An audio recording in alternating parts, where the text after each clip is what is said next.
have one of the big releases, which I don't know how to feel about that this is a big release. It definitely has my little local theater more crowded than I had seen it in some time, so that's good. Anything that gets folks back into the theaters, I think, is a good thing.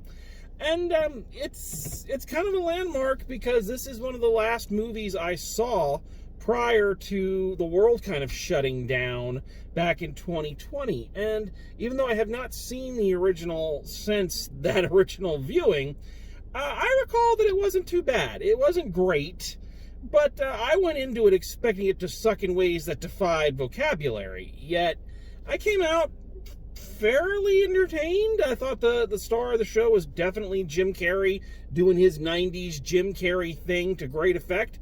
And the rest of it was all fairly bland and forgettable, but not outwardly offensive. And so now we are, here we are a couple years later, and the inevitable sequels come. I guess not inevitable. A lot of these video game films don't garner a sequel, even though everybody is looking for their own cinematic universe, multiple picture, tent poles, something that can hold up the rest of the studio while they make bomb after bomb after bomb. Quickly, before we get into that, we have to talk shortly about some of the political ramifications of this film, because believe it or not, yes, Sonic the Hedgehog 2 is actually a point of political interest in 2022. Believe this or not. So at the time of this recording, Russia has been attacking and attempting to invade the Ukraine for several months now. And the U.S. and the United Nations are working on ways to try to aid Ukraine, and in one of the ways was to declare several sanctions against Russia, which have caused gas prices to go up, and among other things. But, on the gas, and this is a show where I burn a lot of it, I say it's a small price to pay for, trying to stop someone who fancies themselves the next Napoleon. But, however, I digress. As part of that sanction, Paramount Pictures has declared that they are going to withhold the release of several high-profile films in Russia, including this one. That's right, folks. Until Russia stops its invasion shenanigans, they get no Sonic the Hedgehog Part 2. Now, this leads me to a number of questions, not the least of which is that really an effective strategy? Is Sonic the Hedgehog that big of a pop culture icon in Russia that the failure to release his second cinematic outing will be seen as grounds enough to get the leaders of that country to stop an unjust invasion? Is Putin sitting there at his desk going, "Wah, no Sonic the Hedgehog 2"? I don't know. That's not a good Russian accent. I'm sorry. Blast! Spoiled again, America! Is that? I'm not saying this to belittle Paramount's contribution, or that they should not be applauded for taking this moral stance. I'm just saying, is this really what's going to happen? See, I think we need to go the opposite way with it. If it was me, I would tell them that until they stop, they get nothing but Sonic the Hedgehog 2. Nothing but. That's the only thing they get. That's that movie, nothing else. Moreover, every fucking movie we do send them is Sonic the Hedgehog 2. Or, failing that, every movie we send them, we insert Sonic the Hedgehog into it. I guarantee you, the whole thing will be over in 3 weeks. Now, that's just a little bit of political comedy. Aren't I edgy? Aren't I intelligent? I am neither of those things. But just kind of an interesting historical touchstone, I should say, to point out as it relates to this movie. Because in terms of this movie, there's not a whole lot to talk about. There's just not a whole lot going on to really dig into. This is not a film that requires a great deal of analyzation. It's a movie based on a video game, and they chose wisely, I feel, to try to aim this one more at the kiddie demographic, honestly, because it's a video game. And not only that, it's a Sonic video game, and no matter how much nostalgia-driven people of my age want to convince you otherwise, Sonic the Hedgehog is neither edgy nor deep. It's just not. So this one is very much in the vein of every other film that has, a live-action movie that has a C-list celebrity leading man, a former A-lister, just kind of getting a quick paycheck, and a lot of CGI critters running about doing dance numbers. The question that you have to ask yourself is, with that criteria in mind, how does it stack up? And honestly, I can say, just like its predecessor, it's not bad. I'll be honest, I do think it's better than the original. I think they got a lot of the origin story, or what passes for an origin story, out of the way in the earlier one, and now they can kind of dive right into kind of what everybody's been hoping for. A lot of Sonic adventure, a lot of running, fast-paced action scenes, big set pieces, and start bringing in the far more colorful world that Sonic inhabited. And as I recall, that was one of my things against the original, is that, Sonic is such a colorful video game. I'm only familiar with the first 4 Sonic games. That's Sonic 1, 2, 3, and Sonic and Knuckles. Those were the only ones I played, and after that, I kind of aged out of video games for a little while and then came back with the PlayStation era. But, the Sonic games were always very fast-paced, very energetic, colorful. It was the 8 and 16-bit era. That's what games were before they all became, modern shooters. They were colorful cartoon characters doing wacky things. And in that respect, with that pedigree, I think this film works very well. It's much more action-packed. I think they do a lot more with the character and his supporting cast in this one. The set pieces are not what I'd call incredibly original, but they are fun. The scene where he's snowboarding away from Robotnik, the final battle against a giant Eggman robot, just like the video games. Several scenes in a lost temple, which heavily resemble one of the levels from previous Sonic games. A lot of good stuff in there that makes the film very fun to watch. They had a lot of fun with the premise. I also think the addition of 2 of Sonic's most famous and long-standing side characters was a good choice. Of course, we knew Tails was going to be involved because he was in the post-credit sequence, or the mid-credit sequence from the original. But bringing in Idris Elba as Knuckles, though, was a really great stroke. Adds a fun adversary / eventual friend, and gives a new dynamic for Jim Carrey's Dr. Robotnik to play off of. Carrey's back doing his 90s Jim Carrey thing.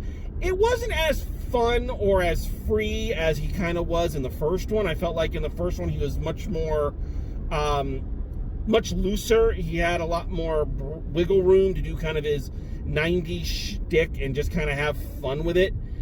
Here he does that, but it's much more subdued. I guess because this time they're trying to have an actual plot. The plot is nothing to write home about. It's magical MacGuffin, villain wants it, heroes don't want him to have it, race to see who gets it. I mean, come on. I don't need to go over the plot with you. It's just there to check things off the list. I guess my biggest gripe with this movie, there are 2 big gripes that I have with this movie. Number 1 is that there's just a lot of fuffing about. There is just a lot of time being wasted here. I guess since the Marvel movies and other films have kind of reintroduced the concept of the 2.5 hour long, film, used to be that movies were about an hour and a half and that was it. But now these things feel like they have to go 2.5 hours for reasons. And I don't think this one needed it. You could have brought this in at a lean hour and a half, cut out a lot of the dead wood, and just kept it an entertaining, fast-paced trek. But they stop and fuff about for a long time on pointless nonsense. There is, yes, I've said it before, it seems like in all of these movies where there is a CGI main character, particularly an animal of some kind, you know, Garfield, Smurfs, Alvin and the Chipmunks, Yogi Bear, you know, there are just so many of these damn things by now. It feels like it's like obligated by law that you have to have a dance scene in there to a hip-hop song. And yes, Sonic and Tails stop in Siberia. You can tell this was made before 2022. And have to have a dance-off. Now, I will say the Russian dancers they had in there were fucking impressive. Like, what they were doing was like, it's like, dude, fair play to you. But it's like, do we need this? We don't need this. We need none of this. You know, now someone would tell you, well, this is to show Sonic and Tails bonding. They were bonding already on the trek. The trek is where you bond. You don't need a fucking 15-minute dance number to do it for no reason. It just padded the film. There are also extended scenes where Sonic and Tails bugger off and we're left with the very dull and in some cases painfully unfunny supporting human characters getting long extended scenes for themselves. There is one of the plot points in this is that Sonic's adopted parents, played by Cyclops, you know, from the X-Men movies, because that's all he can do now, they go to Hawaii for his sister-in-law's wedding, his sister-in-law from the first movie who hates him, played by Natasha Randall. But it turns out the whole thing, spoiler alert, I guess I should say, is a scam and a setup. Her fiance is a federal agent. All the guests are federal agents. Sorry, I'm very tired. That's why I'm slurring my words right now. And it's all a sting. So while our main characters go off trying to rescue Sonic and Tails, there is a huge scene where Natasha Randall goes on a Bridezilla revenge kick to beat up her former fiance. Now, I'm not going to say that it wasn't funny and that Natasha Randall wasn't hysterical, because she was. It was a good moment. She was chewing the scenery and flossing with the props and having a great time doing it. But it's just like, are the kids in the audience interested in this? Clearly, this is for the adults in the house. I have a feeling that's why that was in there. But it's like, we don't need this. We don't need any of this. Cut it out. Give it a deleted scene on the DVD release and move on. And then we have extended scenes of the incredibly unfunny deputy in their rural little town there. I even forgot this guy was in the first movie. You know, in the first one, it was okay because you were establishing Cyclops and Sonic's relationship, or the other human scenes were there for Jim Carrey to mug it up, and that's fine. Jim Carrey having scenes to himself is perfectly all right with me, but these other characters, no, they don't deserve that. The other big problem, and I think this is the biggest problem with Sonic the Hedgehog 2, just like it was in the first one, is Sonic himself. And the choice to have Ben Schwartz voice him. I believe I mentioned this in the first one, but it is even more annoying now, is that Ben Schwartz is a bad choice to voice Sonic the Hedgehog.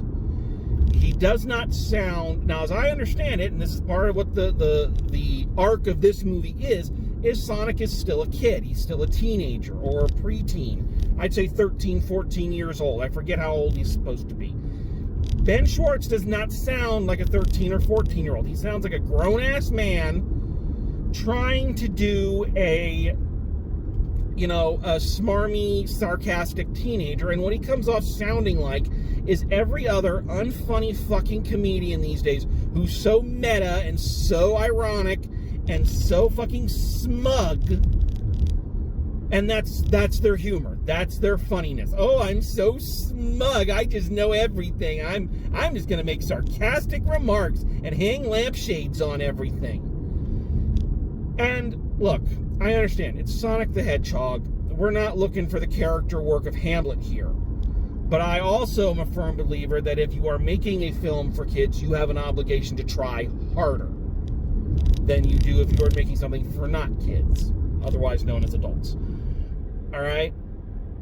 Now, Sonic, the attitude, that smirk, that, too cool for the room thing, that was a product of the 90s. The Sega Genesis and Sonic as its mascot marketed itself on being the cool, edgy adult, or, adult for teenagers, basically, alternative to the kiddie-friendly Nintendo. That was how it marketed itself, and that's how it got over. I'm using a lot of terminology here. I've been re-listening to OSW wrestling podcasts. That's why I'm using a lot of terms like bugger off and getting over, which is a wrestling term. So I'm sorry about that. If anyone's wondering where some of these words are coming from, I'm watching a lot of OSW reviews. If you're a wrestling fan, watch OSW reviews, by the way. However, I digress. And that's been a part of the character for as long as he's been around. That was part of his attitude in the cartoon series. But it worked because you still believe that Sonic was, he was a Bart Simpson, basically. He was of the Bart Simpson generation, that spiky-haired, sarcastic, but with a good heart. He's headstrong, but he admits when he makes mistakes. That kind of 90s, Dennis the Menace on acid. Well, that was his thing. So if you want that to work, and that can still work with a modern audience, because that attitude of teenagers is still there, it's just altered slightly, you need a younger actor to voice him. The other voice actors work great. Colleen O'Shaughnessy, which great Irish name, by the way, as Tails, works perfectly, works a treat. There it is, another OSW, works a treat. Idris Elba is fucking awesome in everything, so it goes without saying that he works as Knuckles and is incredibly funny as Knuckles and provides a really great straight man for Jim Carrey, which, again, should speak to the talent of Jim Carrey, that he's playing basically off of nothing. I don't know if they did any motion capture work on set for this, but he's essentially having to do comic timing off of, ping pong balls or tennis balls on a stick, and he does it. Jim Carrey is very talented. Let no one tell you different. But Ben Schwartz as Sonic doesn't come off as a teenager. He doesn't come off as a kid who's putting up a lot of bravado to mask insecurities, or he sounds like a fucking adult, a smarmy, sarcastic adult, which makes him not fun, not relatable, and definitely not a character I want to spend extended periods of time with. I don't know why they went with him in the first place, and I don't know why they stuck with him, but these movies would be a lot better if you had a younger actor reading these lines and actually putting some kind of acting into them. I halfway through this movie, I really started paying attention to the dialogue, which is not always a great idea in a film like this, because this is not a film built on its dialogue. You're not supposed to pay attention to the dialogue in this. This is not Good Will Hunting or a Kevin Smith script. The dialogue is not going to be its strong suit.